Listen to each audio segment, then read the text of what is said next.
everyone. Welcome to the Road to Project Data Analytics Greatness. My name is James Smith, and this is a 2-hour masterclass, really, where I'm going to walk you through kind of what's happening in this really white space at the moment. So a quick introduction. My name is James Smith. I am the CTO of Projecting Success. A data scientist. I'm also the lead apprenticeship tutor as well, and I will end up talking a little bit about our apprenticeship later on. So in terms of my kind of professional achievements, I have a PhD in applied mathematics. I also have a master's in applied mathematics and an undergrad in maths. So yeah, certainly a kind of solid foundation in numbers for sure. I'm an ex-university lecturer. I actually lectured in, you guessed it, maths for a couple of years, and I have probably about 10 years, just over 10 years worth of experience working with data. So this is an interactive session. I really strongly encourage you to take part. Numbers are a bit low so far, so everyone will make a massive impact if they actually decide to kind of participate in this aspect of the masterclass. So please head to menti.com and enter the code 63 95 26 and 80.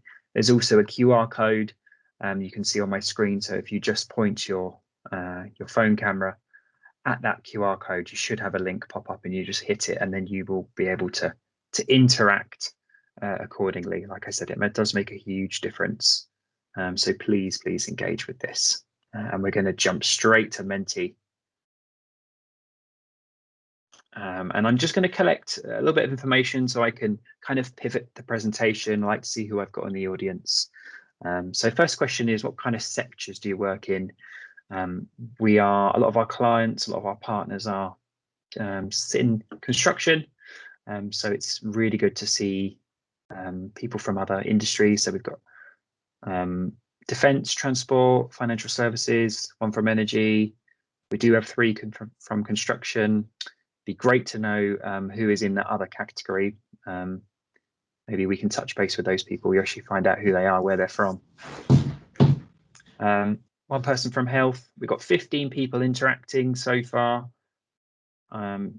So again, please, I did see the numbers they were pushing 24 last time I checked. So we're up to 33 people, so not quite half. So please, yeah, enter the code 63 95 26 80 and head over to the Menti. So 19 people interacting with this. Yeah, okay, so a few more from financial services. That's really interesting. It just allows me to kind of pivot the presentation, see who I've got in the audience. And I've got a few more of these as well. So what is your current role? Again, like I said, we're very construction focused with our clients. So it's got a lot of BIM and health and safety, but are you from academia, from research? Are you a data professional? Are you a project engineer? Are you in a leadership position? So a lot of project managers, project controls, that's good. I'm going to pick on those roles. So that's a bit worrying that there's a huge percentage of them are project managers, project controls. I will be kind, honestly. Please don't panic. Okay, so we've got 1 person from research. That's interesting. A couple of leadership positions. 21 people engaging with this. Okay, so it's very project manager, project controls. That's great. And out of interest, where are you joining us from? So what continent are you joining us from? I would have thought it's mainly Europe, but it's really nice if we've got you know, a bit of reach as well with these sessions. It does seem very Europe. So no one else from anywhere, any other continents so far. To try harder next time, Yoshi, with the outreach. So why have you tuned in? A little bit of flexibility. What kind of captured your interest when you saw an advert? Why are you here?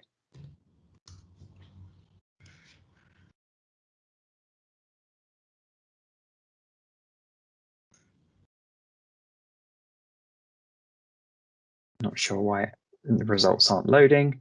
Here we go. To learn new skills, career opportunities, business data analytics, thought leadership. That's really important. We're going to touch on that later on. Capability in learning, greater understanding. So people really here want to kind of maybe upskill, learn some new techniques. That's brilliant. I think really I'm going to show you kind of the art of the possible today, and kind of get you hooked on data analytics, artificial intelligence, insights, future development. Now that's really great. So a really kind of enthusiastic crowd about learning. So I'll try and focus on some of the kind of tool aspects, maybe elongate some of the demos that I've got just to facilitate you guys in the audience. And what best describes your situation? I see this as a possible career. I'm just interested. Or is this, really where you want your future to be? Do you want to be working with data more and more? So about a third of the people interested, just probably more than a third seeing it as a possible career, relatively evenly split. So I guess people are slightly undecided if that's where they want their future to be, but very interesting all the same. 27 people responded, so that's a really great response rate. So thanks so much to everyone, all those 27 people. And what topics would you like me to cover? I do have a script, do have demonstrations, but we can always go, we can always walk away from that a little bit. So I've got some flexibility with what we can talk about. So if you've got something that you're desperately interested in and you want to know more about, oh, look at that, so polite. Python and Power BI, please. We can absolutely talk about Python and Power BI. We can talk about them separately. We can talk about them together. We can talk about deployment, some of the barriers for sure. At the art of the possible, I think that's really what this whole session's about, showing you what you can really do with data analytics. SQL, some of them turn on their side, makes it quite hard to read them. Tools, we're going to walk through lots of different tools. I'm going to talk about data science. I'll talk about some mining techniques. Power BI I will go into in a little bit of detail. Again, I'll be showing sort of the art of the possible. Yes, and we'll be showing you some coding as well and what you can do with Python in particular is my kind of coding language of choice. That's really great. Thank you so much. So how do you spend your free time? Again, just to tell me a little bit more about the audience I've got. So how kind of engaged are you? Keeping up with industry related news? Do you like spending time with family and friends, listening to podcasts, reading? What are you doing at the moment? I guess everybody's answer to this a couple of years ago would probably be quite different. In these kind of uncertain times, people have found new hobbies, had to find new things to do with their free time. So I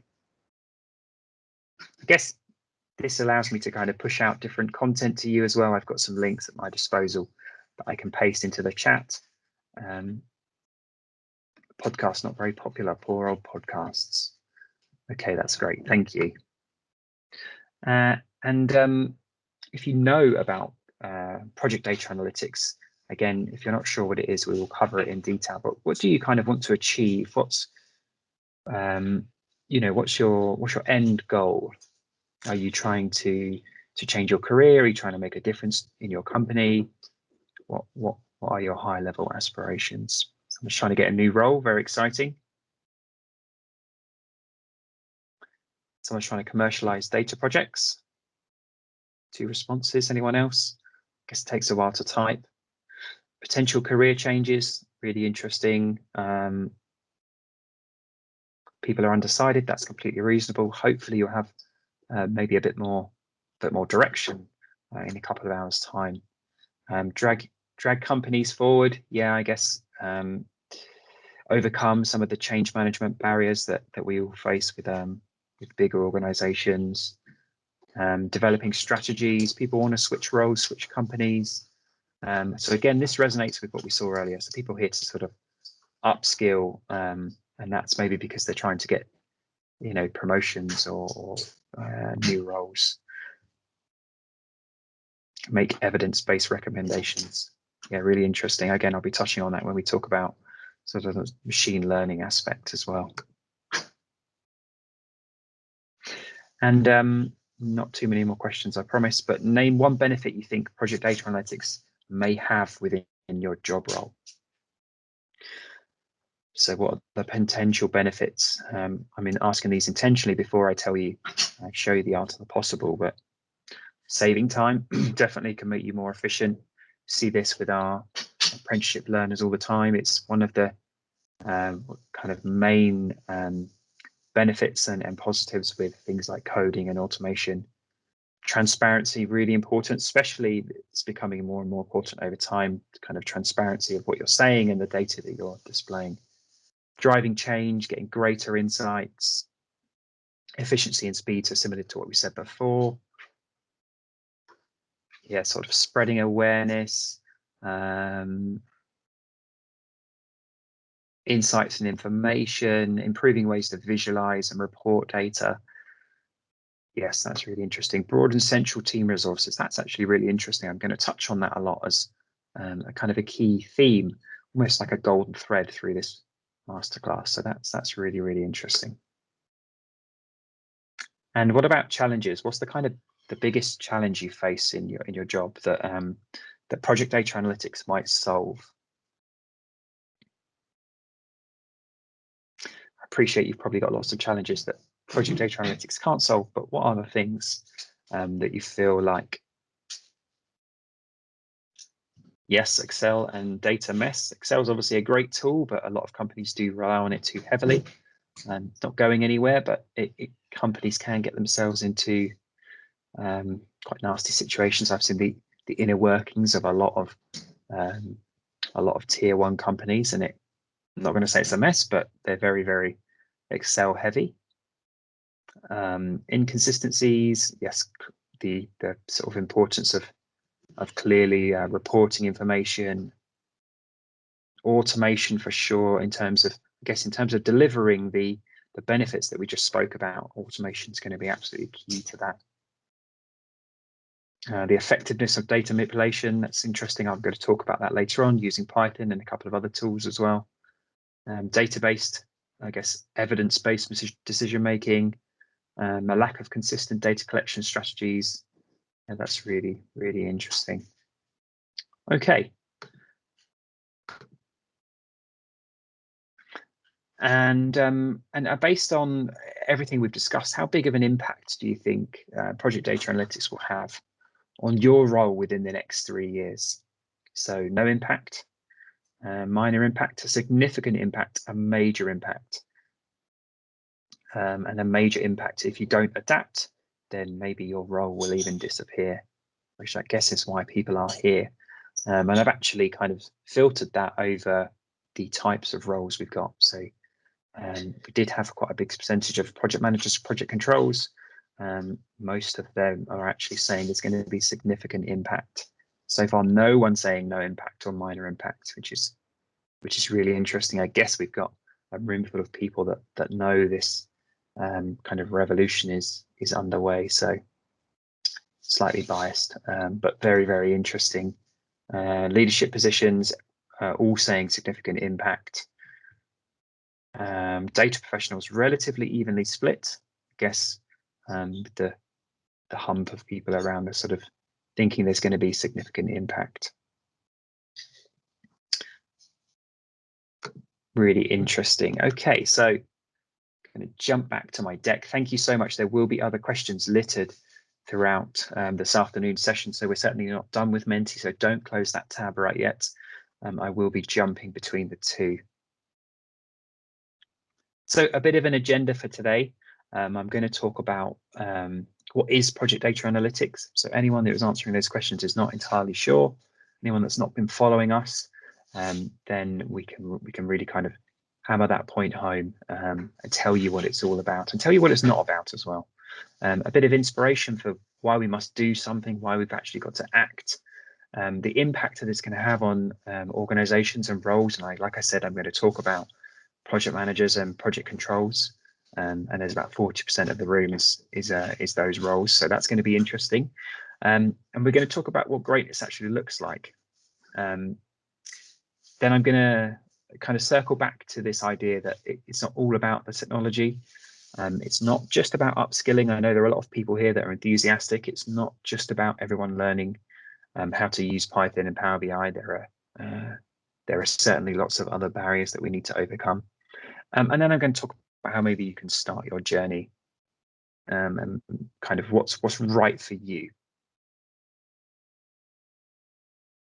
So I guess project data analytics is this this concept that refers to the extraction of the data, the examining of the data, the transformation of the data, the rearranging of the data, all to extract some sort of information, some sort of insight, maybe some sort of even prediction that will help us inform our decision making. So it's centered around the things like the collection, whether you're using apps or automation, the organization, the storage, and then all the tools and techniques we use on top of that to actually, extract these insights and provide data-driven solutions and decisions. And I've actually got a picture of the Gartner value escalator there, which plots difficulty against value and provides a really, really easy way for people to classify their own knowledge, their own skills, and also their own kind of organizations, and provide them with that kind of those high-level aspirations. So people can say, you know what, I think I'm actually sat around the sort of diagnostic analytics area, but I actually really want to move into the predictive analytics. And this is a kind of an evolution of skills and maturity. So starting off with descriptive, what happened, moving on to diagnostics, so maybe understanding, why did it happen, before you move on to predictive, so what will happen, and then once you're in prescriptive analytics, you can actually look at how you can change things. So how can I make it happen? And I will touch on this again later on this afternoon as well. But an overview really, and an example we always give at our meetup session. So we have a huge community of over 7,500 people, and it's all built on these concepts. But the way we explain it to our community on a fortnightly basis is this idea of Crossrail. So if you took all the program information for Crossrail, so all the technical information, all the control information, the technical information is things like the requirements, the inventories of the assets, etc., all the drawings, designs, all those models. That's all reused, stored appropriately, and I guess it's beneficial for the next project. But the control information, things like the schedules and costs, the change control information, all those risk registers that we have to create, all the health and safety data, the procurement information, the list goes on and on and on. It's what we call kind of an exhaust plume from the project. Sometimes it's archived, sometimes it's even deleted. We don't use this to inform our decision making on the next project. We don't see projects as a pipeline. So what we're really trying to do is sort of leverage this experience from our portfolios to sort of improve project delivery performance, really, really driving up delivery productivity and certainty. And this isn't about dashboards. So I've said project data analytics is so much more than that. It is not just about dashboards. And one thing I've seen certainly in sort of in the construction industry is that people think that the way to sort of accelerate productivity and the benefit they can get from data is to bolt dashboards onto what they've already got. And it really is so much more than that. If you think about the things like the architecture and sorting out data pipelines, all building automation, making your databases more efficient, there is so much more to do before you can even visualize and interact with your data. I really encourage people not to just get stuck into things like Power BI because it's easy to use. You've got to think much, much bigger if you really want to have transformational change. And a bit of inspiration into why we've actually got to do something. This is a piece of research done by Side Business School, by Ben Flubier and Alex Budzier. I'm going to piggyback off of their research. They say 0.5% of projects are on budget, on time, or on benefits or better. So that's 1 in 200 projects is achieving what we actually want, which is a pretty shocking statistic. And the crazy thing is this hasn't really changed in the last 20 years. We've made no progress. This is pretty much the iron law of projects. So we really need to collaborate and move the dial on this, and aim for something like 10% of these projects, because 1 in 200 is just totally unacceptable. An example of where people are making progress in this type of area is a company called Bride & Wood. They can automate the design of a motorway. So they've developed a system that can process the logic required for new motorways, looks at things like the junctions, bridges, the hills, and actually designs and builds that motorway. So if we can do this with a road, then why can't we do it with a project? So how close can we get to automating project delivery? And that brings me on nicely to this idea of predisposition. Now, we know that people are predisposed to illness. I am predisposed to sciatica because the discs in my spine are too close together. And this could be these predispositions can be driven by various factors, maybe in your lifestyle, maybe you're just unlucky and it's coming from your DNA. But does the same thing apply to projects? And I would argue that it does. So again, piggybacking off of Side Business School, but we can see clearly that some projects are more predisposed to variance in terms of their mean cost overrun and mean schedule overrun than others. So if I look at, let's get a pen going. So if we just look at the mean cost overrun for the time being, we can see that Olympics, nuclear power, dams, IT, buildings projects, aerospace, they are clearly predisposed to mean cost overrun. We could say with a high level of certainty, if we were going to build a new dam, for example, we were pretty sure that it was going to be overrunning with quite a few of its costs. And then if we look at the mean schedule overrun, okay, it's not sorted. But if we take nuclear power, dams, IT, defense projects, mining projects, even roads, water, there's a pretty good chance that these are going to have quite a large variance in terms of mean schedule overrun. But really, this doesn't tell us anything. There's no causality here. And we don't know which factors really have the greatest influence. What's really driving this influence? We need to get to the bottom of the causality. So if we connect this with things like the work breakdown structure, maybe the conditions, the value, the teams that were involved, then we can start to get some sort of causality. And that's what project data analytics is all about. It's about taking these siloed bits of information, building the connections between them, and then trying to really, I guess, change and understand these predispositions. And then we know whether we need to estimate better, or maybe there are factors that we can remove and edit, refine to actually improve on some of these statistics. And there are companies in this space making really, really good strides in the right direction. So companies like Mplan, and their strapline is that they're providing the next generation of risk assurance. So they're predicting outcomes of construction projects to help us understand all the risk and complexity that's involved. And the CEO, Dev, has been to our meetup community, the Project Data Analytics meetup, 3 or 4 times, and provides a fascinating insight into what Mplan have been up to. So please check out our YouTube channel to see some of his presentations. They really are worthwhile watching. So I highly recommend those. And bid predictions and analytics. So this is a project that we worked on at Projecting Success with one of our clients around work winning. So we actually segmented the project into 2 different chunks.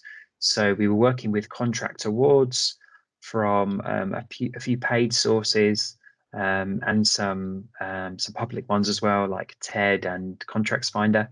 And we built a machine learning model to predict the likelihood of winning a construction contract. And we got this, we got the accuracy to about 60%.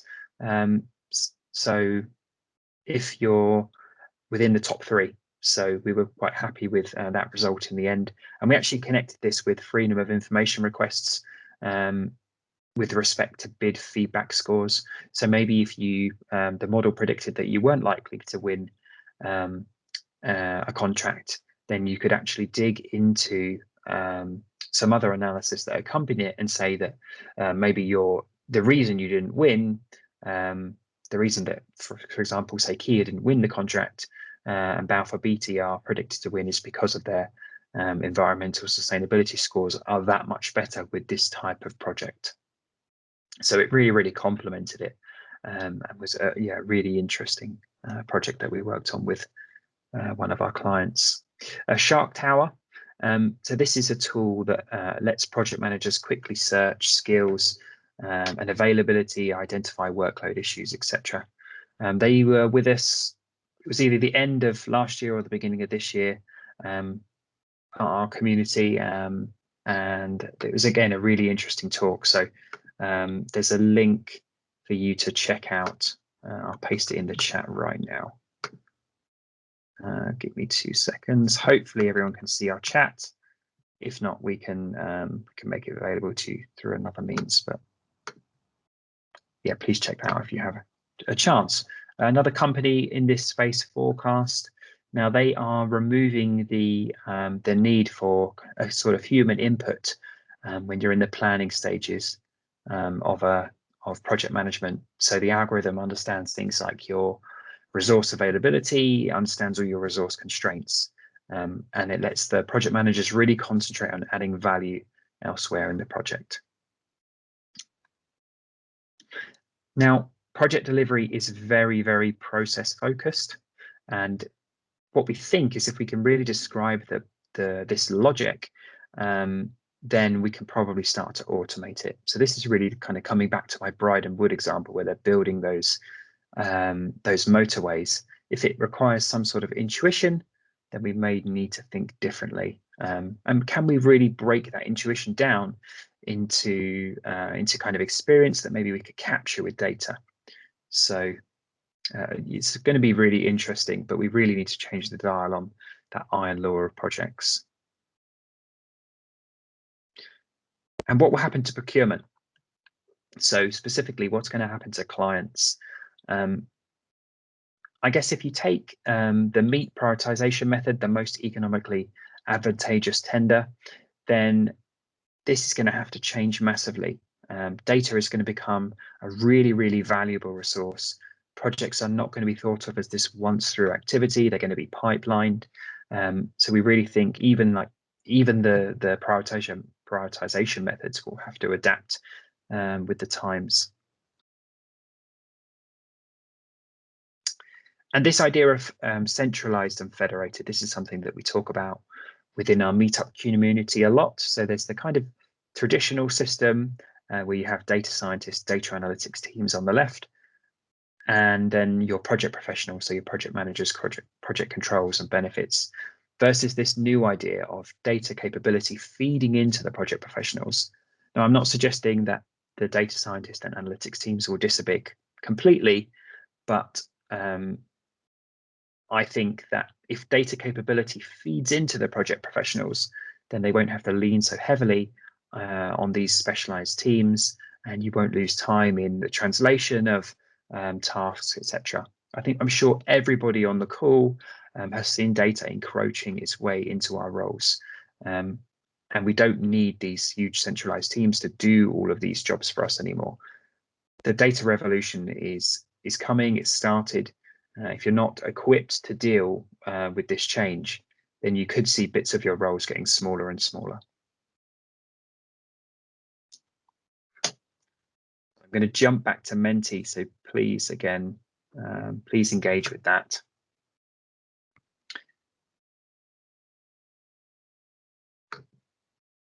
So where are the project data analytics roles heading in your business? Are they mainly centralized, mainly federated? Is it about 50-50? or am I asking this question way too early?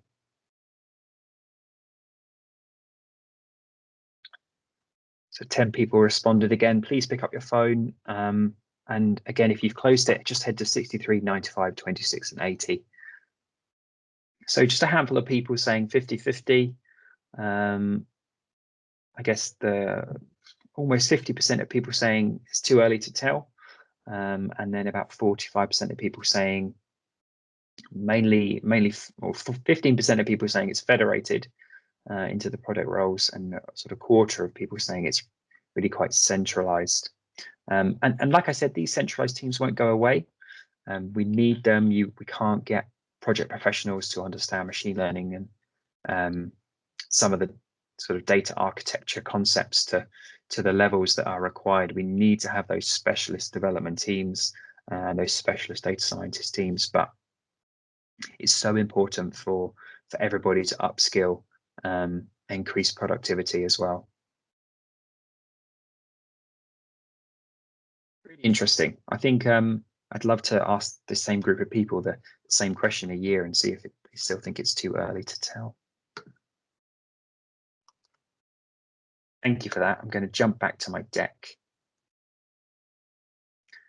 So how will this impact your role? I said I was going to pick on project managers, so apologies in advance, but I've actually pulled down some typical tasks from the APM, the chartered body on project management.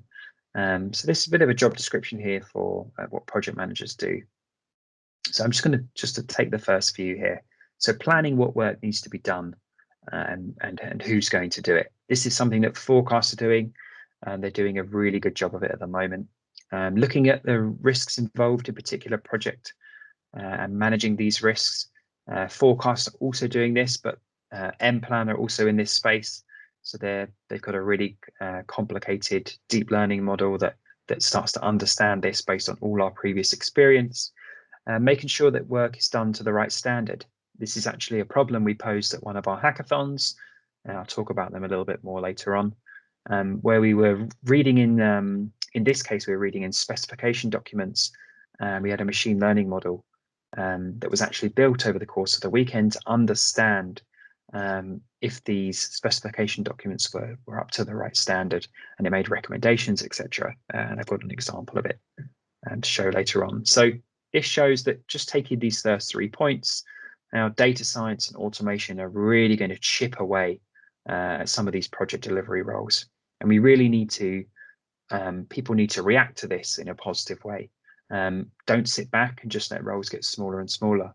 We need to kind of pivot, stay up to date with the latest advances, and make sure that you're kind of on the right side of all this change. And we had a panel event on the 14th of October, and it was a project data analytics panel session.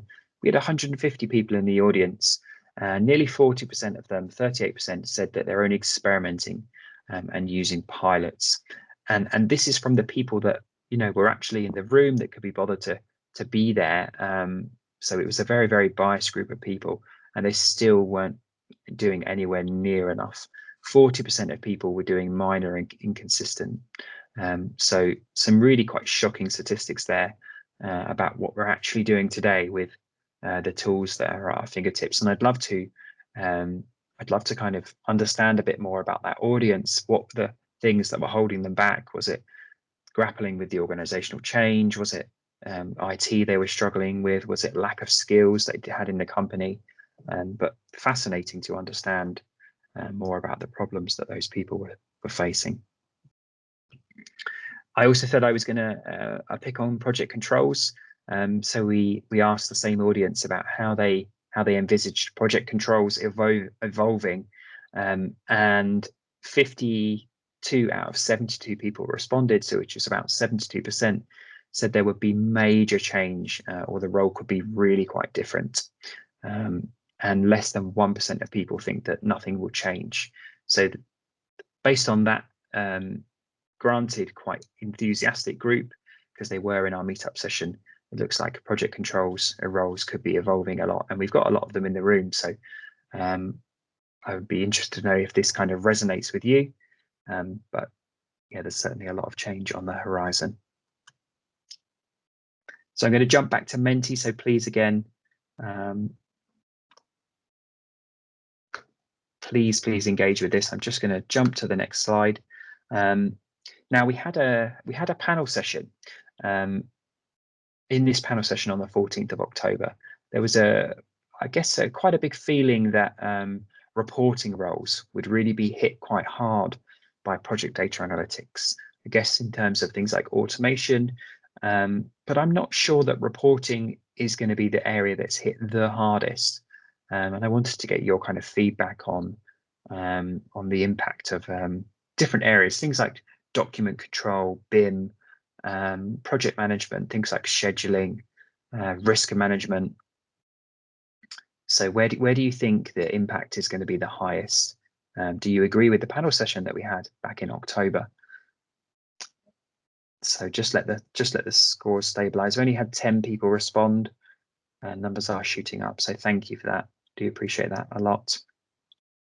Reporting, scheduling, kind of fighting out there for the highest impact. Risk management, one of the lowest, which is really interesting because certainly in the sort of space of project data analytics, it's probably got one of the highest areas of investment right now.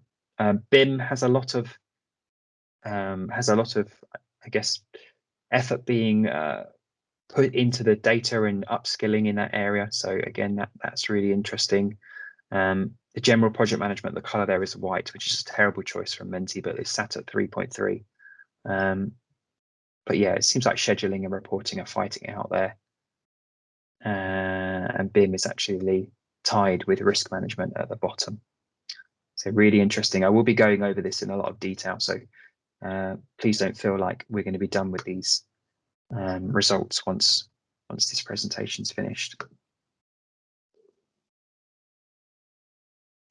I said I'd talk a bit more about the Gartner value escalator, and really this is where we see most of our clients, most of our partners are sat working in descriptive analytics, possibly even touching on diagnostic analytics. But where they really aspire to be is working on predictive and prescriptive analytics.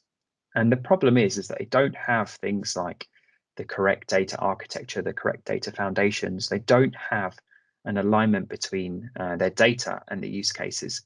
And that is such an important point, is that the companies that I've seen that we work with pick up data sets that they think would be useful and see what they can do with them. And they really need to go away and think about what they're doing with that and flip that idea on its head. Work out exactly what problems we want to solve, and then collect the data we need to do that. It's also driven by data quality, of course, and data volumes, and this idea that we're all working way too much with these connections in the data. So remember when we were looking at understanding the predisposition of various variants, we need to move away from this idea of siloed information. And there are lots of other things as well. So what does greatness look like? I'm just going to jump back to Menti. So please, again, just grab your phone or head back to that browser link and just tell me about your understanding of a few of the following bits of software. So we're gonna have a few demonstrations. Again, I can go away from the slide deck and walk you through a few things. So just tell me where you are with things like Power BI, Python. Have you never used it, or are you a ninja with it? Automation apps, things like Power Apps, and databases. So Python, very, very low. Only 12 people responded. So most people never really use Python at all. Not too many ninjas in the room. The data is quite lumpy for databases, but I guess that's the thing with databases, really. Apps, again, quite low. Automation, quite low. So I guess that's why we've got lots of people in the room who want to kind of learn about new tools and upskill. I will spend particular time focusing on automation and Python. That's great, thank you.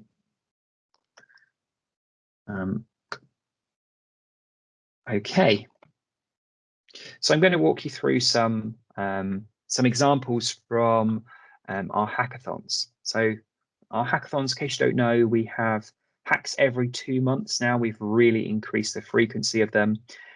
We get about 120 people in the room. So we get project professionals with the domain expertise. We also get data professionals with the skills required to solve challenges. And then we work with our clients, our partners. We also work with all of our companies that are involved with the Project Data Academy and the apprenticeship. And then we get them to pose real challenges. So these are real problems that people face day to day working with the data that they use with inside their companies. A company anonymizes their data and puts it into the hack, and then we solve through about 15 problems.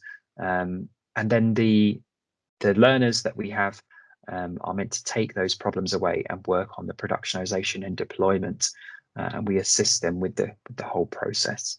And this was Project Hack 5, Challenge 3. This was the solution that I actually mentioned earlier, where a group of delegates were working on an app to identify specification issues and mistakes in real time, and they built this this algorithm that sat inside a web app and actually identified a whole range of errors and issues that it actually extracted them from specifications that you uploaded and made recommendations as well. Project Hack 2, Challenge 2, the delegates were trying to create an intelligent defect management tool to help identify snagging issues and understand the root causes of those issues even more importantly. Again, that was a really interesting challenge. Project Hack 6, so a bit more recently, Challenge 9. Baker Hughes, an EPC company, so engineering, procurement and construction company, were working wanted to have a machine learning technique built to understand a bit more about some of the factors behind their activity duration variance. And this was a really interesting challenge because there were two teams that worked in parallel, so kind of a little bit of friendly competition trying to solve this. One of them actually created a machine learning model trained in Azure ML Studio, which is kind of a low-code machine learning environment, and then they deployed it into an Excel sheet for the planners to actually use. Another team took a completely different angle on it, and they built a bespoke machine learning model using decision trees within Scikit-learn, and they were actually I think that second team were actually the winners of that hack. Don't quote me on that, but a fascinating insight. And we actually worked on this post hack with Baker Hughes as well, and I'll talk about that a little bit more when I touch on Python. Project Hack 5, Challenge 5. I remember this challenge really well. A really fascinating presentation from the three delegates. But their challenge was to create an application that records hazards that were spotted by workers. So that if they need to report an issue, they could do that in a hands-free way. And they did this by using Dialogflow and Firebase. And they actually connected it to a Google Home. And you could have a conversation with the bot. And it stored the information in a logical, sensible way that was scalable as well. So a really, really interesting solution. So I'm going to move on. I'm going to talk about some of the tools that we need for project data analytics. And really, I guess in terms of the road to greatness, we need to know lots about Scikit-learn in Python, about Power Automate, graph databases to try and make our data less siloed. We're always going to need tabular information stored in databases in SQL, Power BI in Python, and of course, Power Apps as well. But we're going to have a slightly closer look at a subset of these. So I'm going to talk about Power Automate, Power BI, Python, and Power Apps as well. So Python, most people said they've never touched it. So I'll spend a little bit longer on this slide, just explaining what it is. Most people probably heard of it, but it is a general purpose programming language. So we can use it for lots of different things. I've got some applications on the next page.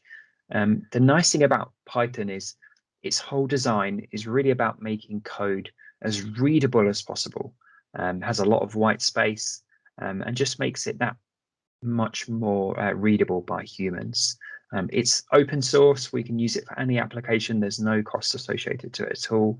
And it's the most flexible language out there with a very, very low learning curve because of this emphasis on readability. And we can use it natively with Mac and Linux, but it's actually really easy to use these days with Windows as well. So we can use Python. Like I said, it's a very, very flexible language, and we can build desktop applications with it. Easy to build websites with it. Even more recently, it's become so popular because it's got really, really good at building and deploying machine learning models. You can use it for automation. You can build games with it. There are some modules like pandas and NumPy that are really, really good for data cleaning and data analysis as well. And I got this example that I was going to walk you through. So starting off with something quite simple, we're going to talk about concatenation. If you imagine that you can see some Excel files on the right hand side, so there are 89 files sat in a directory, and these are you could imagine they're orders that a customer has made. So for each file represents the order for a particular customer, and we need to do some analysis on this. Maybe we need to work out our total revenue from all these customers, and we can do this in Power BI in a slightly convoluted way and then export the results. But this is something that Python is really, really good at. So I'll jump over to a script that I've already created. And so I've actually just got a Python script here. This is a Spider IDE, which is my favorite IDE for development. And I've got all of the files on the right-hand side. So I'm just going to read these files in. I'm going to iterate through every single one, open them up, and then I'm going to build one holistic data frame, and then I'm actually going to write it to this directory here with just these few lines of code. So I run that now. You can see that it's created this orders concat file already. It's created it just now. And in there, we've got this kind of holistic view of all of these orders.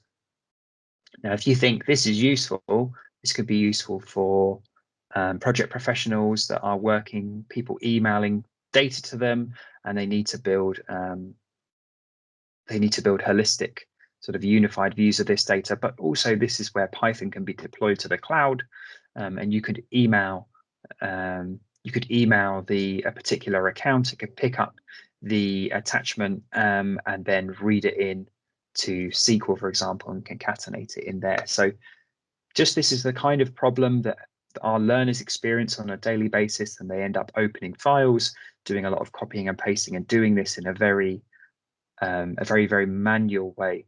But tools like Python and just a few lines of code can start to solve these problems. Okay, so jump back to my slides. And the thing is, the nice thing about Python is, like I said, you could do this in Power BI, it would be possible.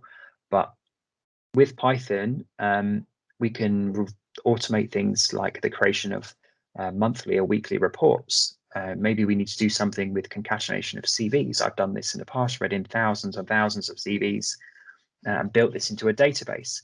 And then when it comes to procurement and actually building some sort of bid, then you can provide a report as opposed to just 20 or 30 PDF CVs.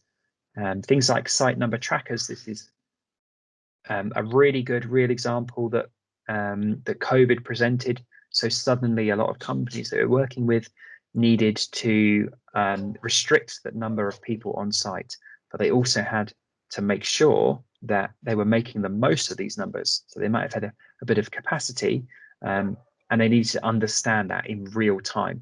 So immediately they got into emailing, I guess, some trackers around. People needed to build these into holistic data sets so that we could understand this idea of spare capacity. And things like Python can make that so much easier. We can convert unstructured data to structured data, so things like images and videos and audio files can be compiled in certain ways and turned into structured data that we can work with more easily. So don't let that example kind of underwhelm you with what some of Python's capabilities. It is so flexible. And this is actually a slide that I stole from the project data analytics apprenticeship. So this is some of the formal ways that we actually clean data. So the four options we've got when it comes to poor data quality. So we can correct, accept, reject, or create a default value. And I'm actually going to show you a script. I'm just going to jump over to Jupyter. So this is a slightly different IDE. Bear with me. This is Jupyter Notebooks. So it's all running in the browser, but it's actually all the computation is done locally. So the IDE is all just represented and built inside the browser, but all the computation is being done on my machine. So I'm actually just opening up a local file here, site diaries, and this is just some dummy data that's come out from one of the hackathons. So what we're going to do is we're actually just going to just look at this data. We can see that there are some slightly unpleasant headers here. So this unnamed 0. We've also got other weather data with some full of NANs, and then we've got zone as well. So all just blank. So we can just remove those from the data, drop all of those columns. Then we can have a look at the headers, and we can see they've gone. Building a function here, as we can see that some of these user-entered data have all capitals and then underscores and all capitals within the weather type. So this function fixes those problems. It turns them into titles, which only capitalizes the first letter and gets rid of quite a few of those underscores. So we apply those functions here. And then we're also actually just cleaning some of the temperature columns. So you can see we've got these units in here in the temperature column, which we don't want. So we can just clean those off and actually just change the header there so that the unit is actually within the header. We can clean the wind speeds here. We don't need these miles per hour. Again, we would do the same thing. Create another function for that, apply it, and then actually change the headers there. So we've got the unit again within that header. We can create default values. So we're just replacing the AMs and PMs in some of the times, applying that again. And then we've got some blank values actually within the temperature, within the wind speeds. So we can use some tools within pandas to actually just fill in those blank values with either the means or the medians or whatever we'd actually find appropriate. And then we're just going to drop any rows still containing any blanks because we don't need them anymore. Have a look at the finally clean data with all the nicely updated attributes and cleaned units. And then we can save it back. So we don't overwrite it, we can save it as a fresh copy. Now, this is useful because if we have more data that comes in, when unlike Excel, where you'd have to go through all of this again, you could just run the data back through this script and always just clean the data to an appropriate level. The really powerful thing about this is that we can deploy this to the cloud, run it inside of something like an Azure function, and then we could pick up the data from email attachments or maybe from forms or even say a Power App, clean the data before it goes into a database or whatever you want to do with it. So it's useful from two perspectives. It's useful from a user having the skills and ability to build these kind of pipelines and use them, but also from a kind of wider business problem, it's useful to be able to build pipelines so that we can clean data and ultimately have more data of a better quality to work from.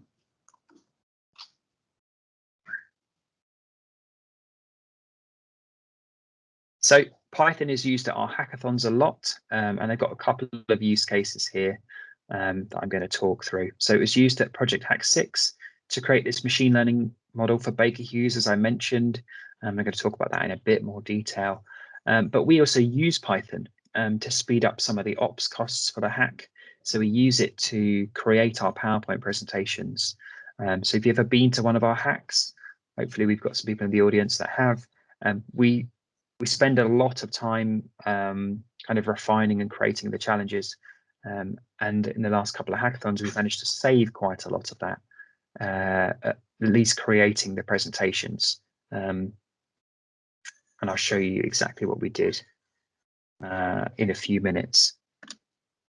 So I mentioned this earlier on, and we had these two competing teams trying to understand activity duration variance, and we actually picked up the winner's solution and improved what they've done with the teams, so that because Baker Hughes was so impressed with it, they wanted to take some of the tweaks. They wanted to tweak it and take some of the sort of mistakes out of it, and then actually deploy it within Baker Hughes to get some real benefit from it. So we improved some of the modeling. We changed the decision tree model to an ensemble of decision trees. We made a few other tweaks to improve the accuracy before we handed it over to Baker Hughes. So it's exactly what we want to be doing from the hackathon, is solving real problems, getting companies like Baker Hughes really engaged and really interested, and then finally giving them some benefit that they can actually take home. So I'm going to show you now this video of me actually creating these PowerPoint operation slides for the hackathons in real time. So you can see there's my command prompt. I'm running a Python script on the right hand side, and we actually ask the delegates of the hack to fill in a form. So they answer questions like sort of around the complexity, and they have to give descriptions and detailed descriptions of the challenge and the sector that they're working in, and describe the data. So we collect that as information, and then we combine that with a presentation template. Python picks all of those things up together, and then compiles them into actually create very, very polished presentations. So we've actually automated sort of 90% of the effort here, and really made the operation, this aspect of the operation, much easier. So just opening up challenge one's presentation, you can see the kind of the quality of that presentation that's created. So it's got multiple pages, 6 or 7 pages in it. Just one tiny application of us using Python.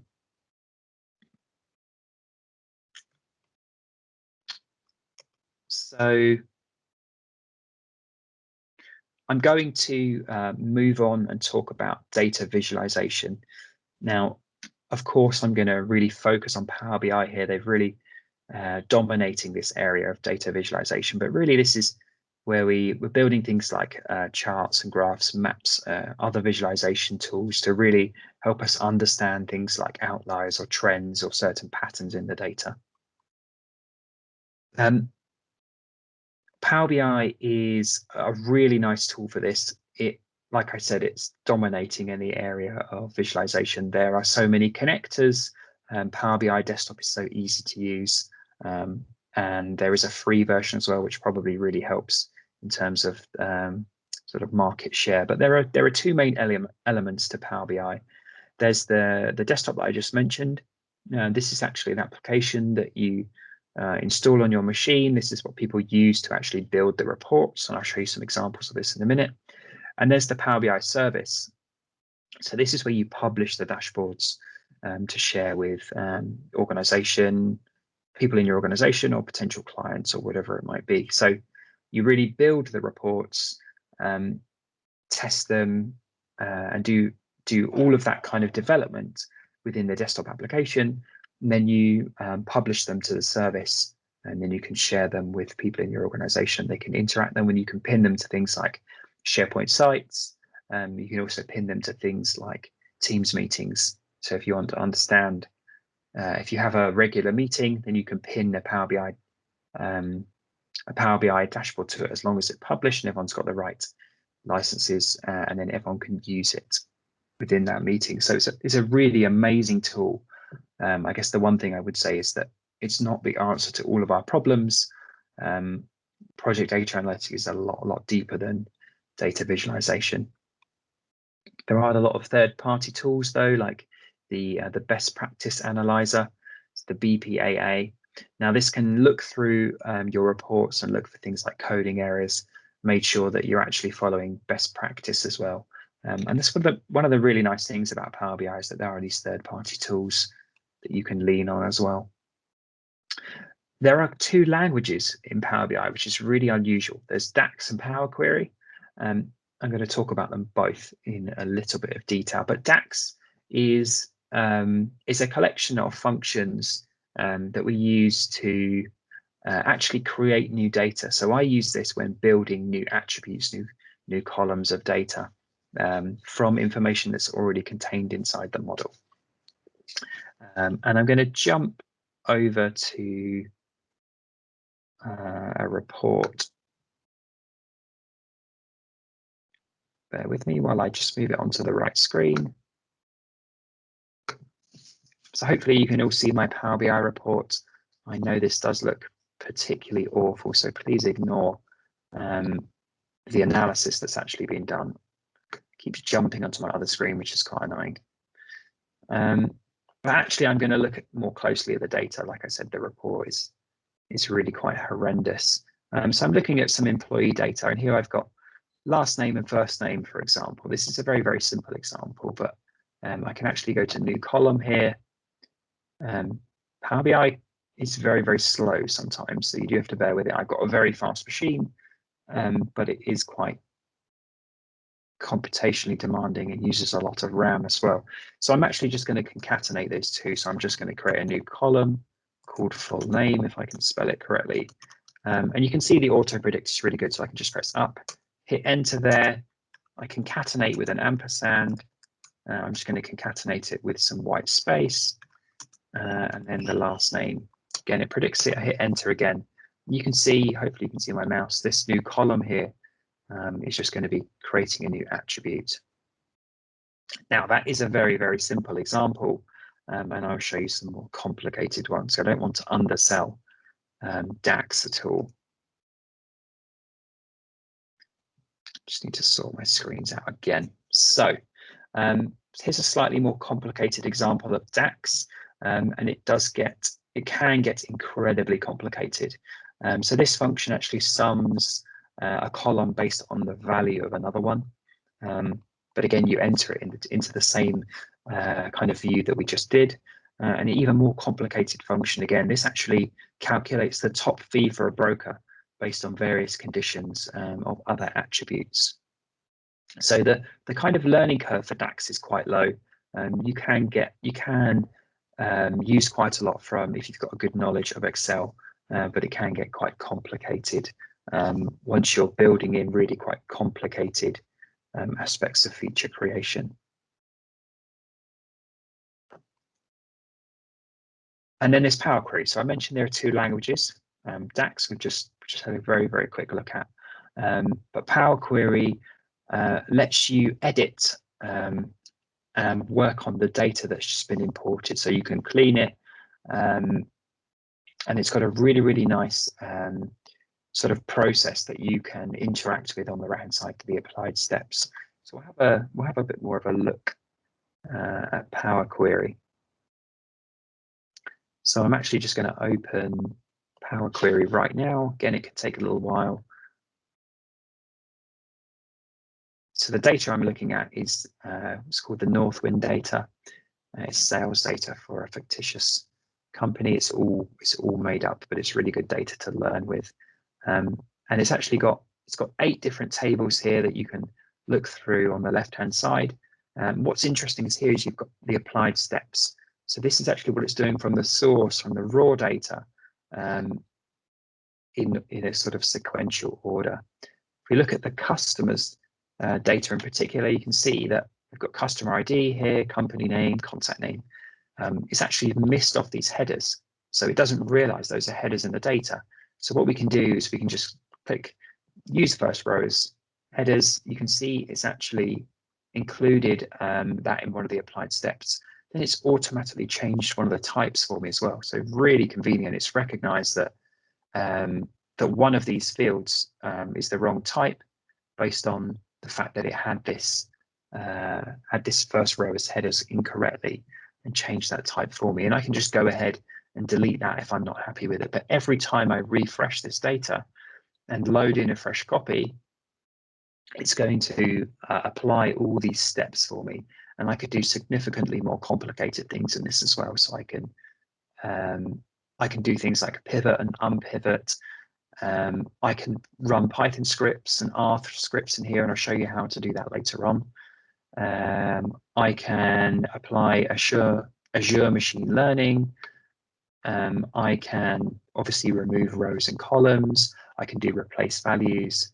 I can do lots and lots of different things. I can split columns, but yeah, just to reinforce that all of these things will be added as applied steps, and then I'm kind of building a pipeline in here. So every time I refresh that data, whether it's coming from an Excel file or CSV, which is the kind of file source we should really move away from. We should be trying to pull data from things like SharePoint or APIs. Then all of those applied steps will be changed. And when you publish it to the service, it actually it builds that pipeline for you. So Power Query is such a useful tool. So I jump back to my slide deck. And somebody asked for Power BI and Python. Now, I wasn't sure if that was in isolation, but I do have an example of running some machine learning code within a Power BI script. So I'm actually going to jump over to the report again. It's a completely new report, so bear with me. I'm just going to move it across.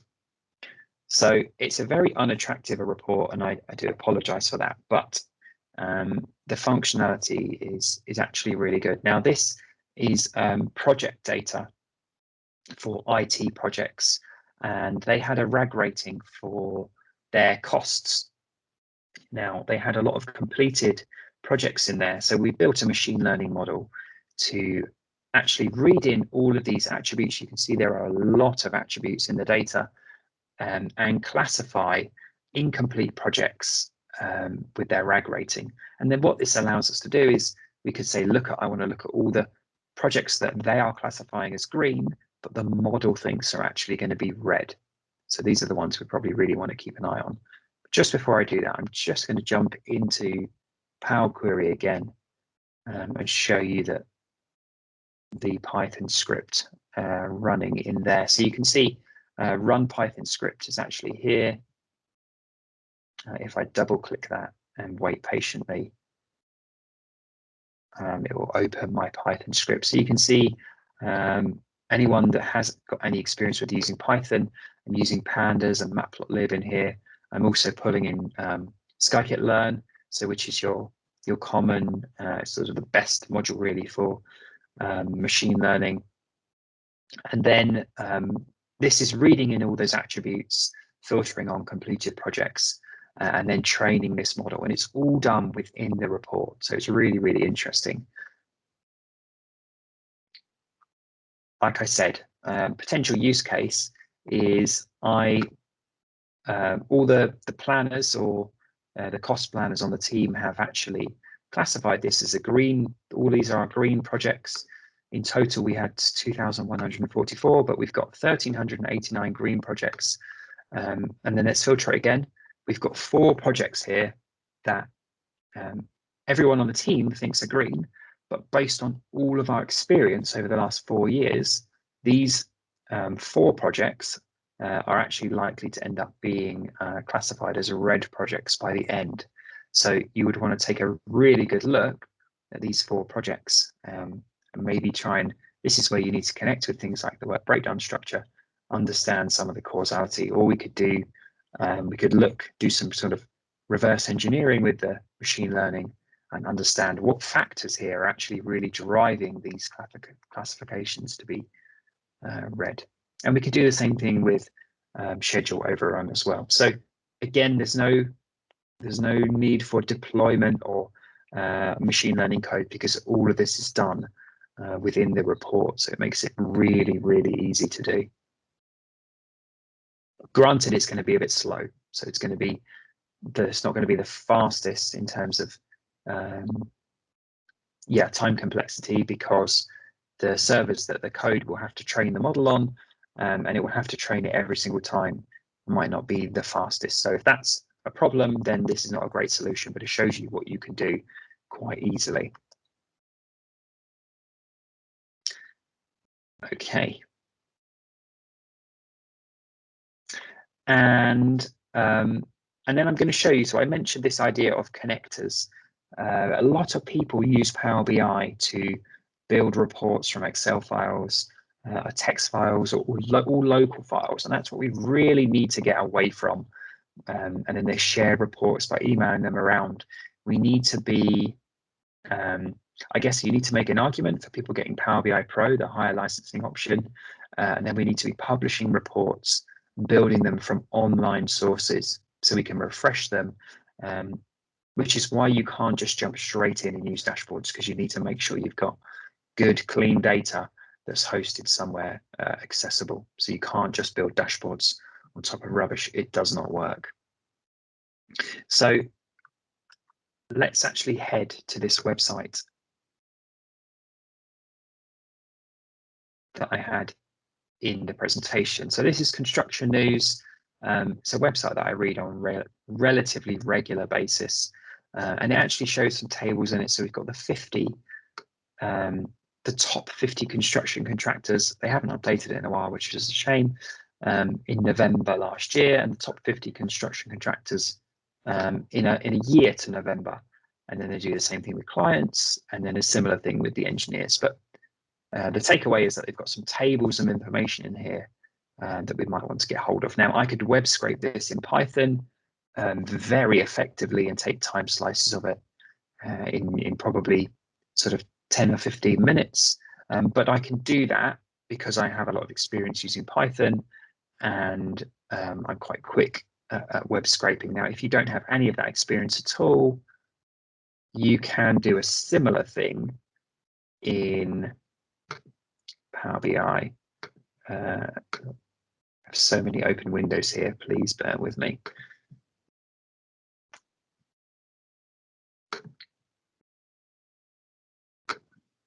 Power BI is not enjoying going from one screen to another.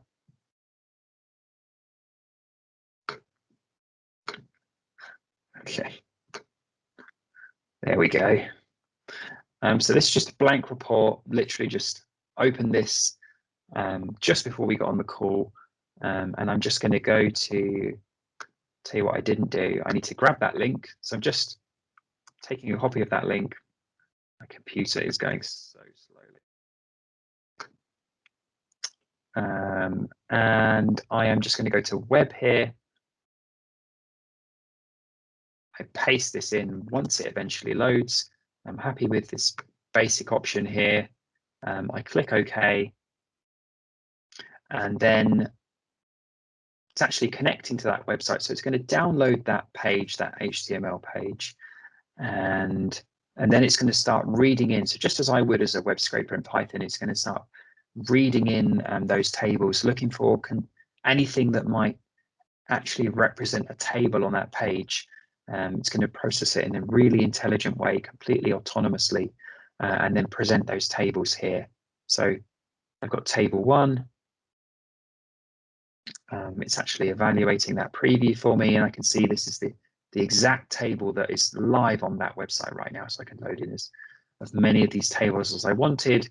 I could go straight to the query editor if it got any of these headers or anything wrong, and build those applied steps in and load that data in. So this is a really good example of being able to build reports from a live data source where you don't need to set anything up.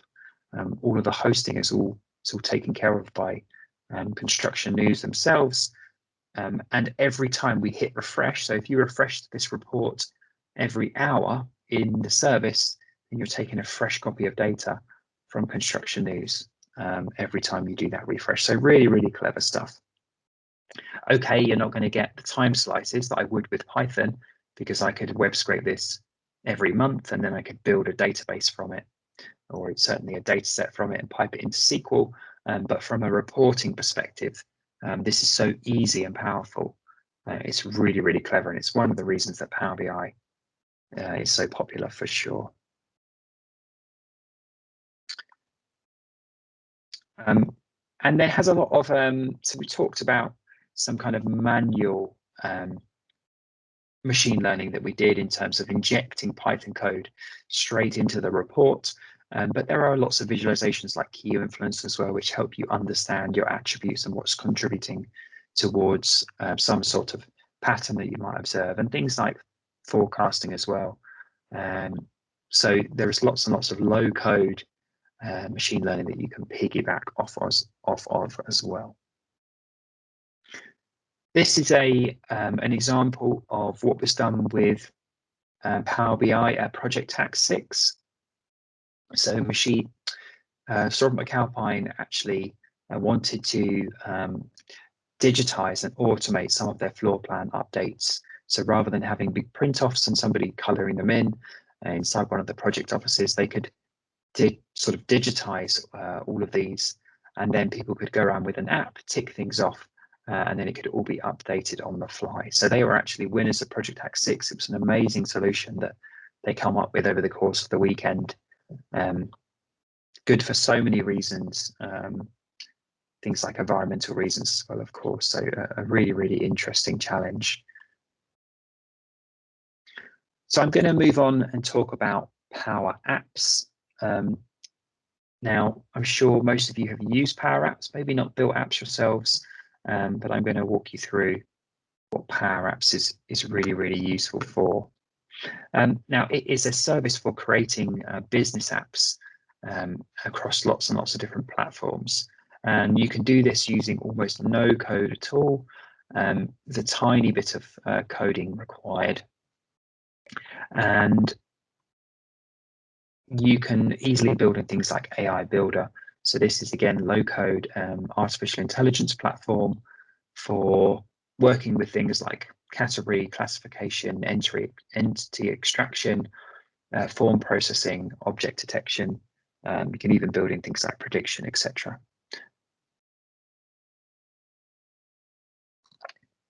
Excuse me. And then it has a massive range of data connectors, things like SharePoint, SQL, Oracle, Azure, Facebook.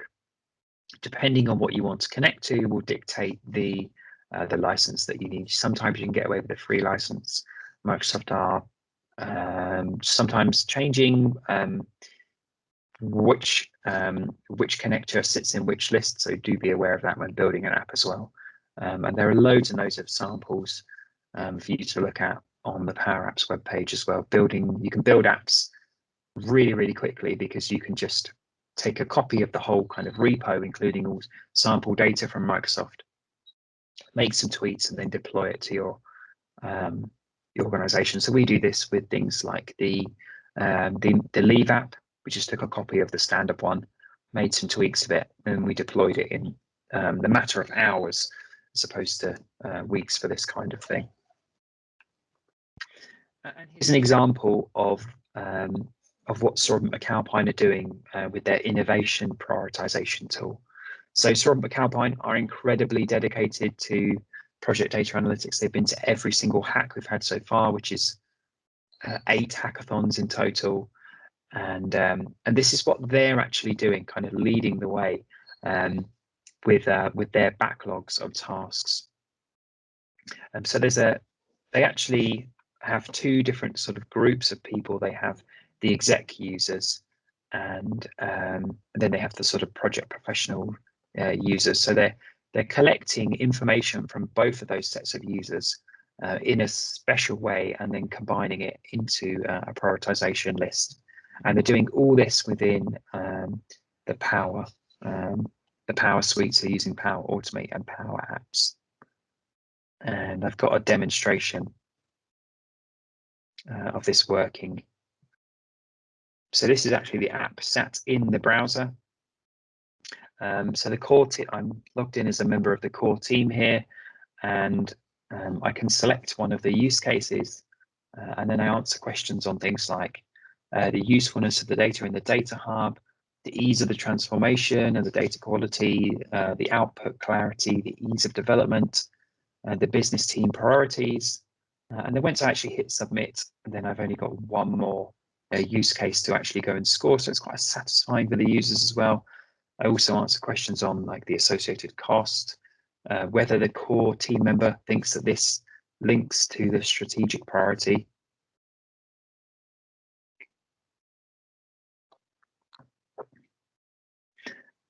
And now I'm actually going to swap my my role to a senior and exec member, so I can jump straight back into the app, and I can proceed. So now, once the apps have been rated by the core members, then it's up to the exec members to spread out 100 points in the most appropriate way. So they will rate all of these use cases, and you can see that the points on the right-hand side will reduce as you enter these in. And then all of these metrics will be used in conjunction to actually build a kind of prioritization for from McAlpine, so they know what to work on next in terms of their development.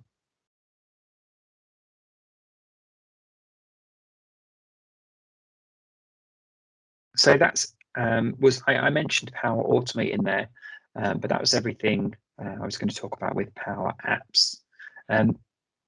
Power Automate is a cloud-based automation service that lets people automate their processes and actions. It's part of the Microsoft suite, obviously, therefore integrates really well with things like SharePoint, Outlook, Forms, and of course Power Apps as well. And you can create these, edit them, and test them really nicely, all in the browser. Now, as a company, we've got quite a lot of experience with automation. We've used quite a few different vendors, and Power Automate was always on the back foot. So in comparison to things like UiPath, they had a really impressive, and they still do have a really impressive desktop automation for automating any processes that involve desktop applications. And Power Automate were very, very browser focused. But now they have Power Automate, and they change the name of it all the time. I think it's called UI Flows, but again, don't quote me on that. They change the name a lot. And the desktop automation is not as good, but the power of the automation in the browser is really impressive. And certainly within our company, we use it a lot. So here's an example of just some very, very basic automation and the back end and front end running together. So it's just taking information from an Excel file and then entering it into like a form on a website. Now, this probably undersells the power of this automation software. We use it to trigger things like Python scripts. We use it to onboard learners onto our apprenticeship. So we've taken a process that takes tens and tens of hours and reduced it to barely anything. We only have to intervene when there's an exception because of Power Automate and Python. So it's such an impressive tool. I would be kind of it on the face of it, Power Automate can look like it has limited functionality. If you go through the training, the examples they show you can be difficult to really see what you could do. But if you stick with it and really start to learn about Power Automate, then it is a really, really flexible tool. And that means we've covered the kind of these three areas: so Power Apps, Power BI, and Power Automate of the Power Platform. Now, we haven't spoken about Microsoft bot framework. This is a new area of their platform. So it's kind of an Azure bot service that's a bit like Google Assistant or Amazon Alexa. And the examples we've spoken about have all been quite isolated. So I wanted to talk about the stack, something we worked on with Osborne Construction, where we use Python, Power BI, Power Apps, and Power Automate. And I've got an architecture diagram on the next page. But before I jump into that and confuse everyone, I wanted to talk about the problem that Osborne had, albeit quite a simple one, they found finding the sort of solution to it quite difficult. Now, Osborne, they're a construction company, and when they made an order that was being delivered on site, when the truck would turn up, they'd have to drag someone away from their day job, stick a laptop on their lap, and get them to make a note of everything that was on the back of the truck. And they would send that Excel file or notepad or wherever it was over to the office, and they would compare it with the invoice for the delivery company, and then any discrepancies they would follow up and say, well, this wasn't delivered, or this was delivered and there were too many and you've charged for too many, or whatever it might be. Obviously, there were problems with matching up the invoice with what the person was actually writing down into the Excel file and to the notepad. And there was a lot of to and fro, a lot of calls to site, people couldn't remember, and it was causing all sorts of problems. So we worked with Osborne to solve this for them. And it transpired that when an order was made, there was actually an order confirmation. And we used Power Automate flow to pick up that email that was always had a particular header and take that attachment, and then we sent it to an Azure function, which is an environment where we can run some Python code, and the order confirmation was actually embedded HTML into an email. So it was easy to effectively web scrape this email attachment using a package called Beautiful Soup, and we could easily translate this into tabular information to structured data, and then saved it in a SharePoint list because it was the easiest place to share it and the data wasn't very sensitive. And then we connected an app to it, and then built a visualization dashboard from the SharePoint list. And here's a demonstration of that working in practice. So the user, this would be an app for the user on site to actually, you log in with your username and password.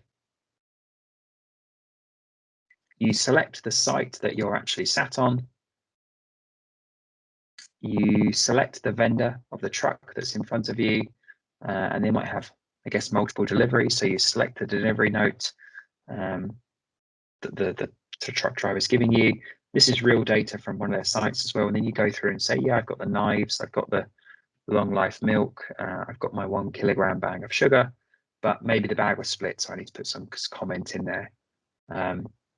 And there's an opportunity to add new items if they weren't included, or maybe add new delivery completely if something go wrong with the automation and the delivery note hadn't existed. So this meant that this could be sent across to the office. There was no discrepancies between the invoice. There was no issues with how information was being typed up, and it made it much easier for the office members to actually compare this with the invoice and pay them appropriately. So I'm going to jump back to Menti. Hopefully everyone hasn't fallen asleep. I guess we'll soon find out.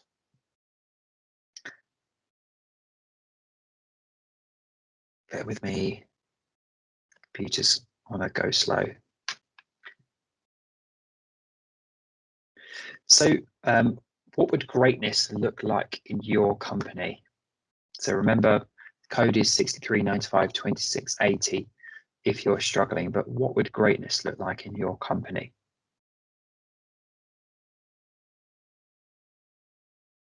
Always worrying when nobody responds quickly, because I do think that everyone may have gone to sleep.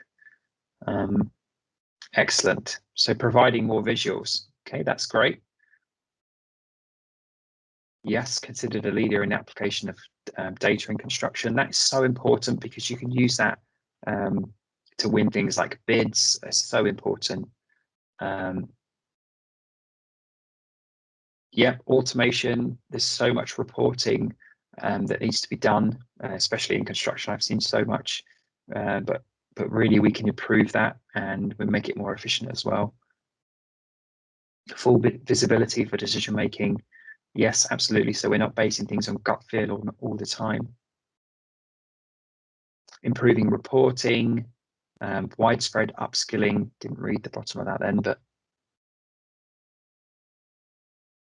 Yeah, everyone getting on board with learning about data. There are quite a few skeptics out there, so you do have to think about kind of overcoming those barriers as well. Not everybody is of the opinion of ours. So I've only had 18 people respond, 19 people, a bit more. Engagement would be brilliant in this. Shared understanding of the why, everybody using sort of a single source of the truth.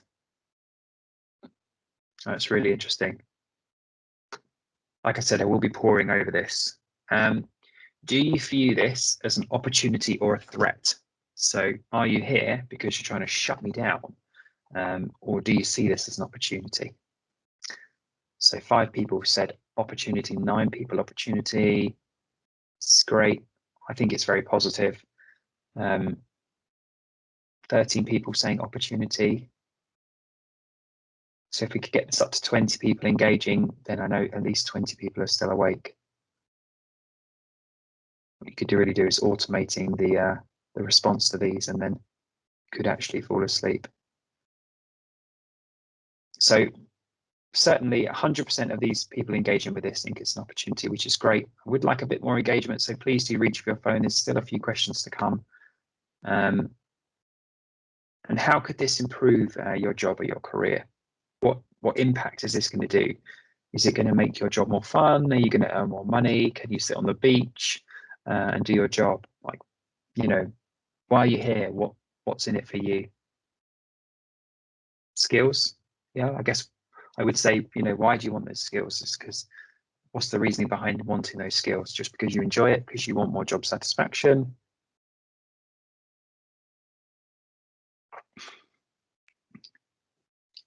About leading the way, yeah, that's really interesting. Get rid of boring repetition and be more productive, absolutely. Delivery teams focused on the right thing. Recognizing capabilities, more job satisfaction, absolutely. Again, job satisfaction, again, I can see that. Yeah, doing less boring, repetitive stuff. Nobody wants to do it. Yes. So very, very, very consistent themes in there, which is to be expected. And how could you deploy project data analytics in your role? Do you think you could use it more than 50% of your role, from 0 to 50%, from 5 to 20%? Are you not quite sure, or is it not applicable at all to you? To be honest, I expect most people to be in the 20 to 50%. More than 50% is absolutely huge, but there are a couple of project manager, project controls people in there. So maybe I've kind of opened your eyes to the idea of M-Plan and Forecast and us. So that's really interesting. We've got, it's really annoying, but when you run Menti things, it always puts unknown as a similar color. So unknown and leadership are very similar. I can just see the difference on my screen. Where I got the leadership positions are the 2 1s and the unknown is the 3, but that is very annoying. Data professionals not responding in here, which is a shame. I'd like to see where they are. So please engage with this. I'd love to bump this up to 20. Please grab your phone if you've got it to hand and re-engage with this. That's really interesting. So 61% of people on the call saying between 20 and 50% of their roles could involve project data analytics. And that is my grand finale slide. It seems to be stuck on, so bear with.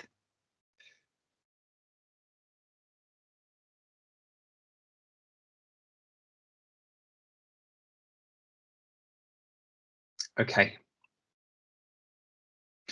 Now, I did say at the beginning in the agenda that it's not all about the tech. It's not all about tools. It's definitely not all about just learning about Power BI and applying it. Data analytics is absolutely not just an ink block test. And this is probably my main gripe. I really must make sure I don't get on my soapbox here and just complain, but we must not just start with the data. We mustn't treat data as an in-block test, stare at it and wait for something to emerge.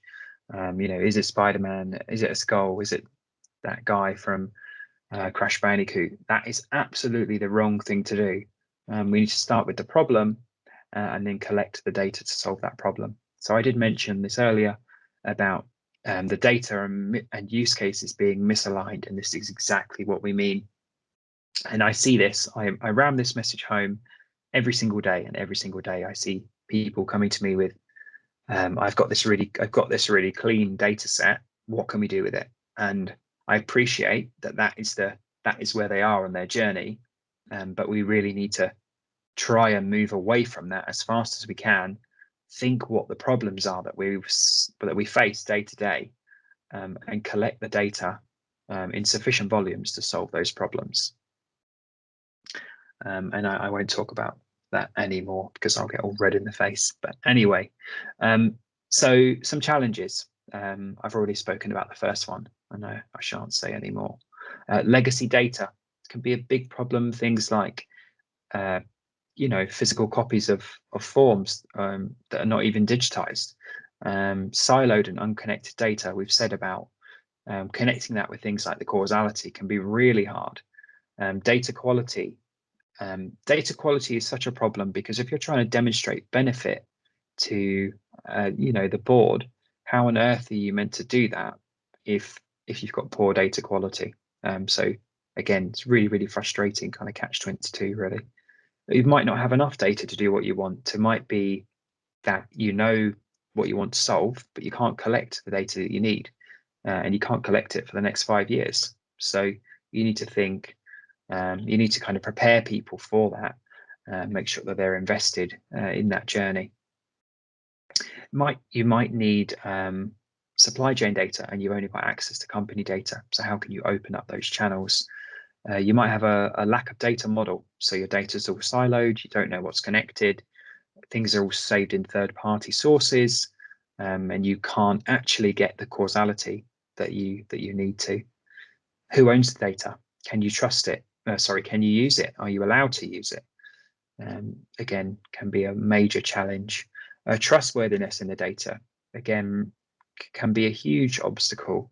I'm sure we're all guilty of this. And the example I always like to give is that you're driving along in your car and you've got Google Maps on your dashboard, and you know where you are. You've been doing a 4-hour journey and you're half an hour away from home, and you think, I know where I am. I'm not going to go down there. Why would I ever go down there? Google's gone mad.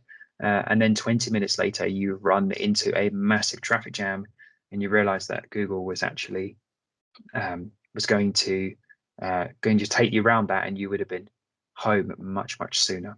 So because we don't trust it, and I'm sure we're all guilty of that from time to time. Everybody's too busy as well. Everyone's running around with their pants on their head, trying to firefight. That nobody's got time for these things, and there's no high level buy-in. Like I said, there are some skeptics out there about this being the way forward, or maybe that they don't understand the problems with data quality in the company and they can't demonstrate that benefit. So again, another challenge. But you need to develop a strategy if you're going to be one of these change agents. You need to work out the difference between your as-is model of the company and the to-be, the sort of target operating model. You need to know your end goal. You need a roadmap for how you're going to get there. You need the funding in place to store and the data or whatever it might be. You need to find the sponsors and the champions. The companies that I've seen making real strides in the right directions, they have a champion, and they're like a dog with a bone, no offense to them.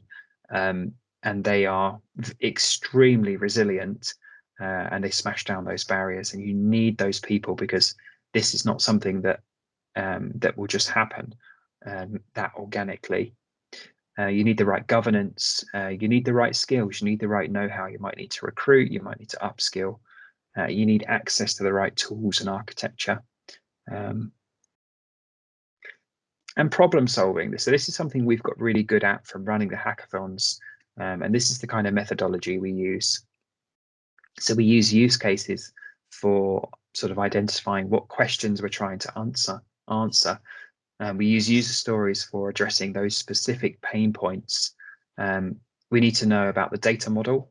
So what quality is the data and how do we connect it, and then we run gap analysis to understand the difference between what we've kind of aspired and set out to do, and what we can actually do today, and then sort of understand if that's good enough and how do we move forward. Things to bear in mind, really, it can take years to collect the data. Data really needs to be connected to understand this causality that we spoke about earlier on. You can use data pipelines to increase the quality and volumes of data. Companies that do this sort of sooner rather than later will outperform. What I would say is don't jump straight into creating dashboards. I think I've kind of hammered that message home. Start with a question, think about data quality, volumes, etc. Develop a kind of robust pipeline and architecture. Remove the human from the loop wherever possible, using things like automation, so maybe Power Automate or Python. Correlation doesn't equal causality. You've got to think sort of symptom and cause analysis as well. Understand the range of capabilities available to you and how you can deploy them. And you need to get good at influencing people. We mentioned one of those challenges was maybe not getting high level buy-in.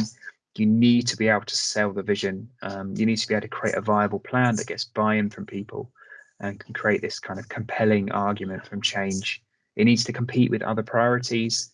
You'll always find there will always be huge priorities for the business, and it needs to be up there with those. So there needs to be an urgency around it.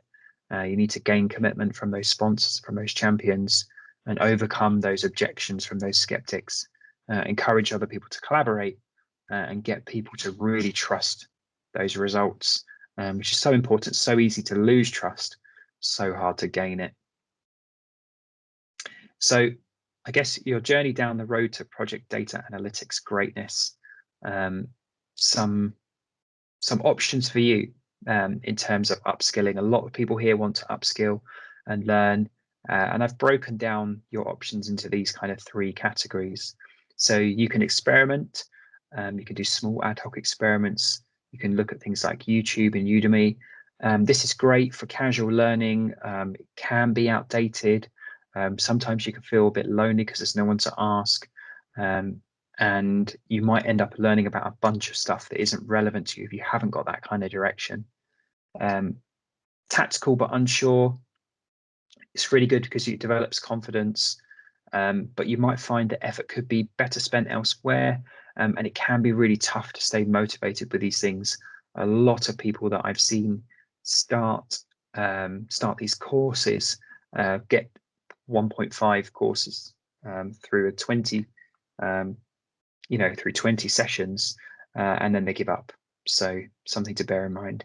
And then strategic and committed, very, very rounded structured learning, which is really useful.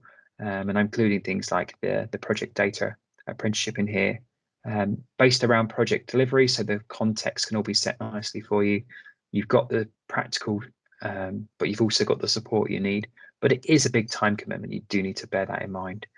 But you need to figure out kind of which option is best for you, and make sure that it aligns with the goals that you've kind of mentioned today, because this really could impact you for the next 10 plus years. And I wanted to talk a little bit about the Project Data Academy. Just trying to find out what time it is. It is a 15-month scheme. It's 95 to 100% funded by government. It's delivered by experts, myself included, but also some other members of my technical team. We've got a wealth of experience. The age ranges of the learners age from some 19 to 60 plus. So we're really trying to abolish this stereotype of apprenticeship being for people who just leave school. We really think our apprenticeship is for everyone. And we've got this kind of tagline that become a pathfinder and get ready for an inevitable future. We cover Scikit-learn, Power Apps, Python, Power BI, SQL, Neo4j, Power Automate. And you can see some of the companies we've got involved at the top. That's growing. It's even more in companies involved now. So yeah, it's a really, really exciting time. It's a really great course. Like I said, I I'm the lead tutor for it as well. So this is a future of jobs report from 2020 from the World Economic Forum, and it shows some of the jobs that are in increasing demand, the jobs that are in decreasing demand. The number one job was data analysts and scientists, and AI machine learning specialists for number two. So it shows, and I know that's a little bit outdated, how much these jobs are going to be in demand. And I'm not saying people need to become a data scientist, but like we've mentioned earlier on, every single person is having data encroaching into their roles. We don't want our roles to be chipped away at. So it's going to be a very, very interesting journey over the next 10 years. Our next cohort is May this year. There is a bit.ly link, so please take a copy of that. I will paste it into the chat as well. And also please get in contact. So anybody who's actually interested, then please get in contact with our learning and development manager, Vicky Emerson. I've just pasted her email and the bit.ly link into the chat. So please check that out. It's free training that will prepare you for the next 10 plus years. There's also a copy of our flyer as well, which I will paste into the chat at the end of the presentation. I mentioned Project Hack. Quick plug for Project Hack 9. It's approaching rapidly. It's the 3rd and 4th of June. There is a QR code for the hack in there. It is obviously going to be a COVID safe event, so it's all on Microsoft Teams. We'll be going back when it is safe to do so, and keep your eyes peeled for emerging challenges. We expect it to be a really exciting hackathon. We're experimenting with a weekday hack this time, our first weekday hack. So yeah, please check out that QR code and do get involved as well. So project data analytics, is it a no-brainer? And I'm going to jump back to Menti for the last time. So if I could please get you to engage with to what extent is project data analytics a no-brainer? Do you 100% agree with me? Are you a strong supporter? Are you still making up your mind? Or are you not convinced? So 57% of people say they 100% agree, which is great news. 30% of people are strong supporters. 20% of people still making up their mind. That's completely reasonable. But the main thing is I've got nobody saying that they're not convinced. So that's brilliant. And what will you do? So how will you adapt to this disruption that we've mentioned? Are you going to attend meetups, attend hacks? You don't need to do anything, self-learn videos. Are you going to explore a bit more structured learning like the academy? So 40% of people is a bit more structured learning. Attend meetups. Please come along to our meetups there. They are really fascinating insights into what companies are doing. Self-learn videos, they definitely play their part. So a third of people saying they're going to check out those a bit more. Please come to our hack as well. 14%, I'd love to have some more people. I'd love to bump that number up. Our hackathons are awesome events. We get such good feedback. It can be a bit intimidating if you're thinking it's not for you. I would really argue that it is. It's for everyone. You get so much out of it. If you want to learn new skills, it's a great opportunity. If you want to put your skills into practice again, it's a great opportunity to do that. And I guess a bit more of a targeted question, but will you speak to your organization and try and enroll onto the academy, onto the apprenticeship? I'm not expecting everyone to here, so please be brutal. One person saying they definitely will, not applicable. Quite a few maybes, and definitely in the next 2 months. That's brilliant. A couple of people definitely now. So again, go and talk to your line managers and see if it's an option. Again, it is a big commitment, 15-month course. It's about a day a week. We do front load a lot of the tuition to try and make you as efficient as possible and as productive as possible, so you can start to claw some of that time back. That's really interesting. I will pore over that after the event. But that is everything that I wanted to talk about today. Thank you so much for being such a good crowd. I've popped my